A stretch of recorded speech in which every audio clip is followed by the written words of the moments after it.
Someone sent me a picture a little bit of time ago of their cat watching me talk about second stimulus. It's a little it's a little strange. The cat's staring at me like it's about to, I don't know, mate with my hair or something. Maybe I look like a lion for the cat. Of course, I was probably at the point at which I was talking about lobster from Mitch McConnell.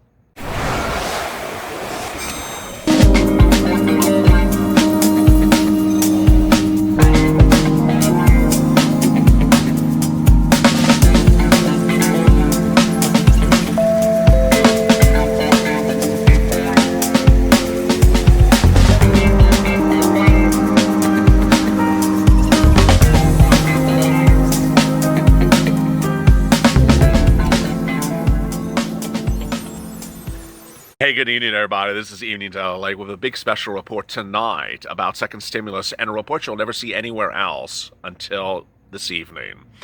For the first time ever, we're going to be detailing why the Temple of Doom, Nancy Pelosi, Speaker of the House, has singularly really derailed a second stimulus and may never get what she ever wanted, and why her stubbornness, her inability to negotiate, her unwillingness to realize what's wrong with what she's doing, and her lack of grasp of numbers has and may particularly implode the Democratic Party in the fall elections.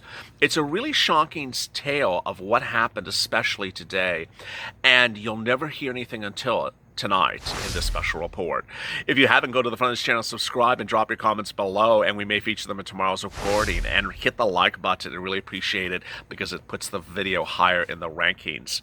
Tonight, Nancy Pelosi gave a statement, one of several, and let me explain to you what was really unfolding today.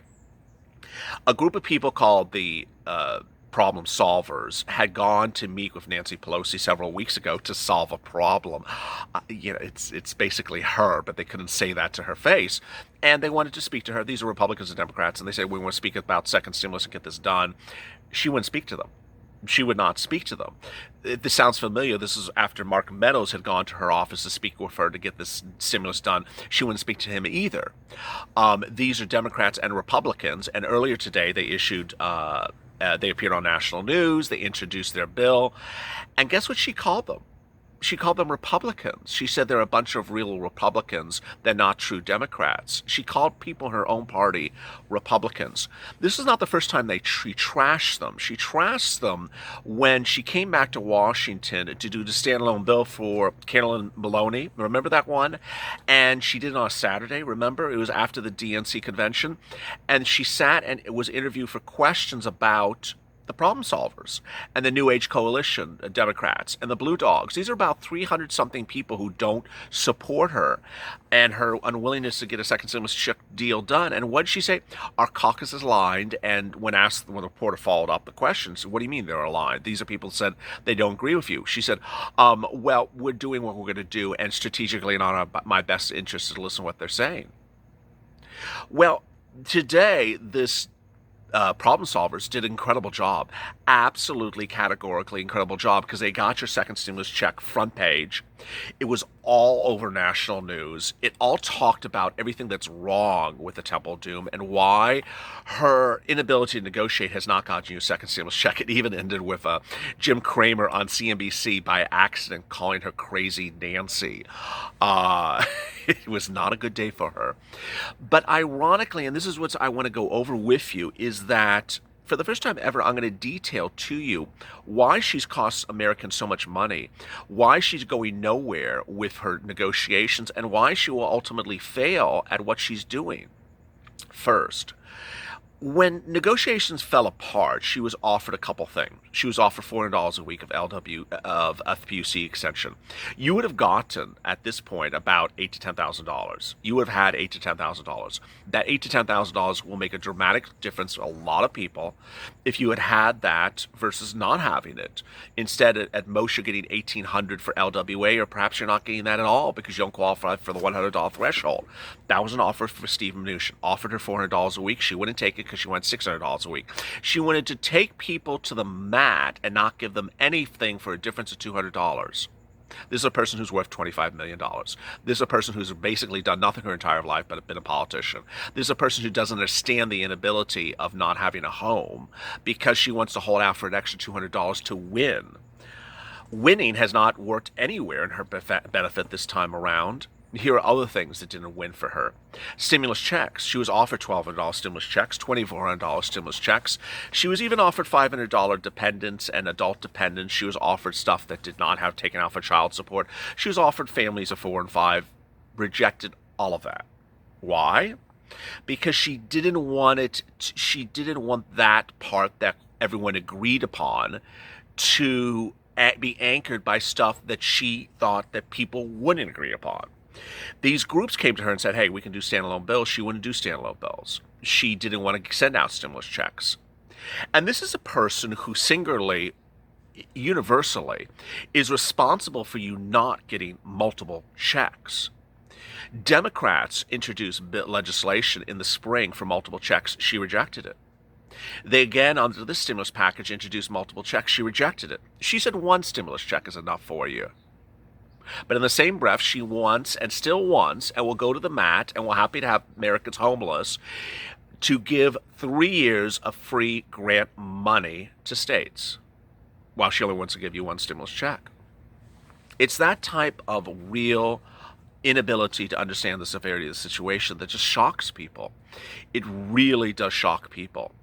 But the situation became very clear about 5 weeks ago when Steve Mnuchin and Nancy Pelosi's negotiations broke down.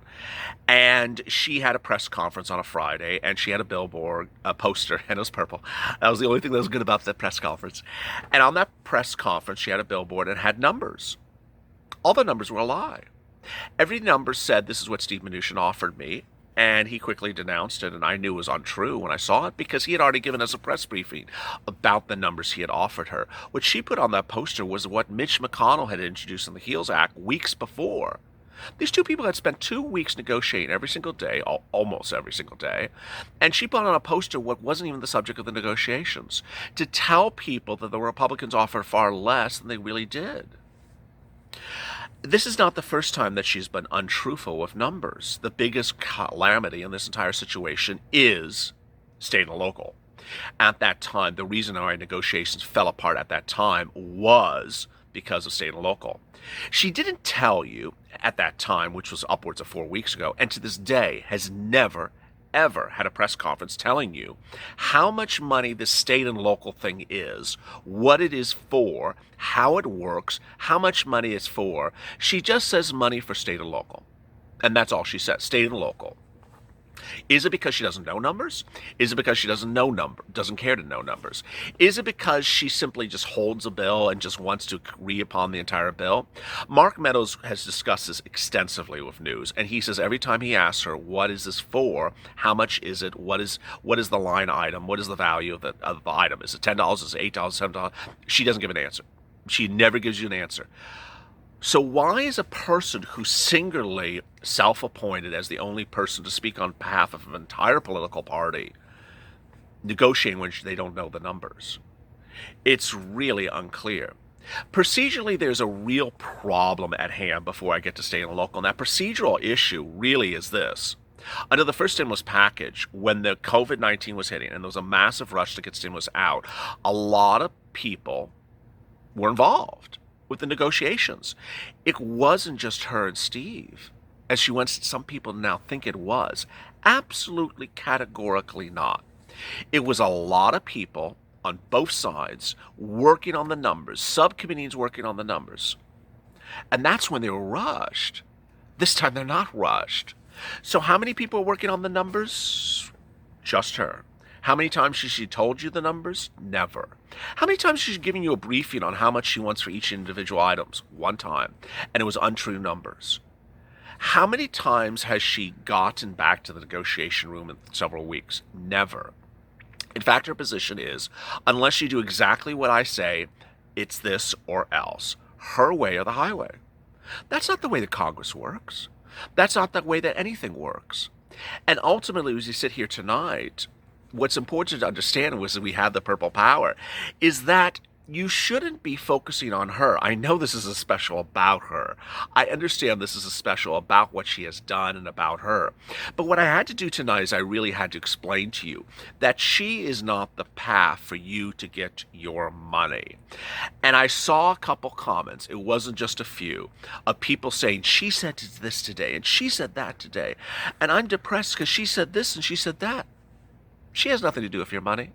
She has absolutely nothing to do with your money because ultimately she's the one who's holding up something that you're not going to get because you're going to get it from somewhere else, hopefully. The president is going to potentially do executive order because no one is listening to her.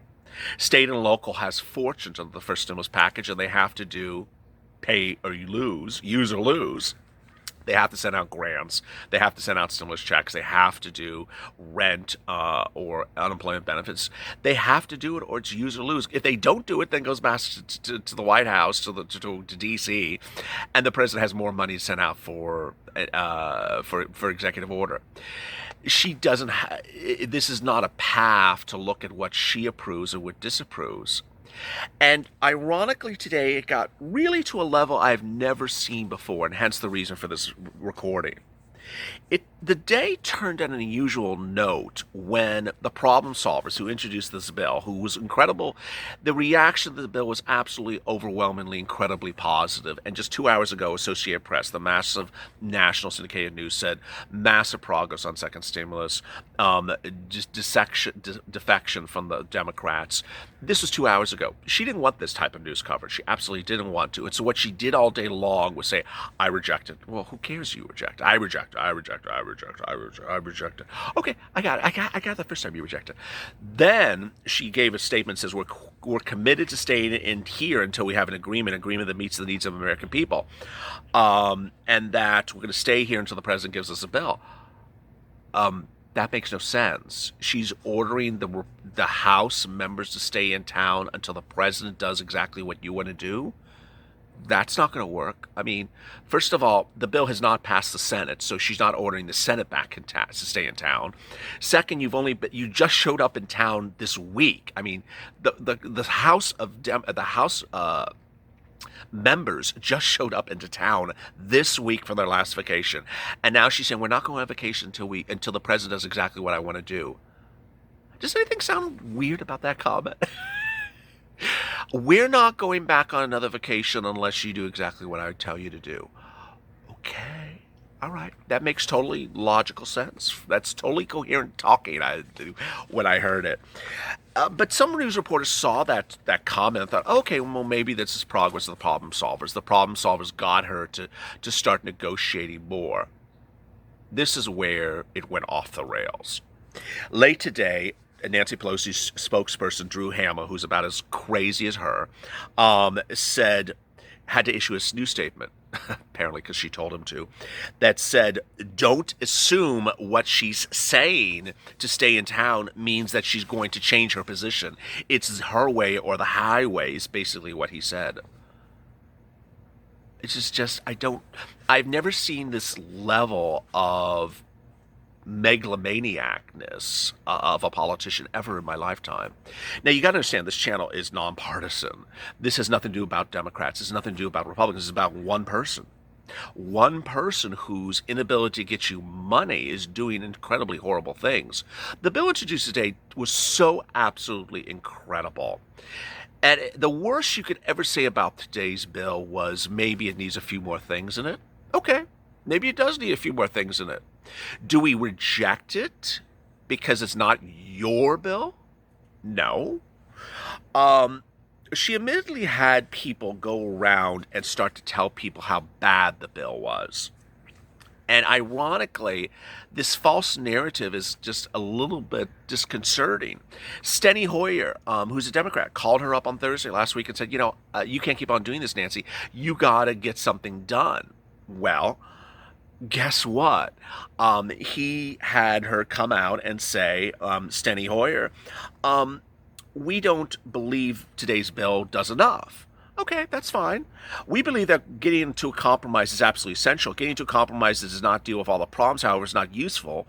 because the longer you delay addressing many of the problems, the greater you weaken both the economy and the responses to COVID-19. Amen. I agree with you, Steady. The problem is what's missing. And also the problem is there's a person who did not agree to some things that everyone wanted several weeks ago and is holding it up for something else. I hope we can get a deal, and it really has to be up to the president. As I said, okay, now this is Chuck Schumer. This is the same level of distorted reality. As I said, they have to agree to come down to $1 trillion, and then we'll do a deal. No, he doesn't. No, he doesn't, because what's going on here is that her number is based upon holding up stimulus checks, holding up FPUC, holding up rent, holding up food and relief, because she wants to do a bailout of states at $915 billion. First, she never will tell you that number. She has never had a press conference where she says that number. Second, she has never told anyone what state and local is to compensate for. It's just state and local. It's just state and local. What is the state and local? I'm not going to tell you what state and local is. It's just state and local. Can you explain? No, I'm not going to explain it. Well, Moody's Analytics and Governors Association did the analysis for us. These are third-party analytics companies. And they said $915 billion represents 3 years of grant money for states for non-COVID related issues. Why are we taking our tax dollars to give it to states for things that have nothing to do with COVID-19, holding up our stimulus checks so that states can have money for 3 years when we're getting one measly check after waiting for multiple checks this year? Children going hungry. Not responsive to the question. Children going hungry. You're not answering my question, Temple Doom. Children going hungry.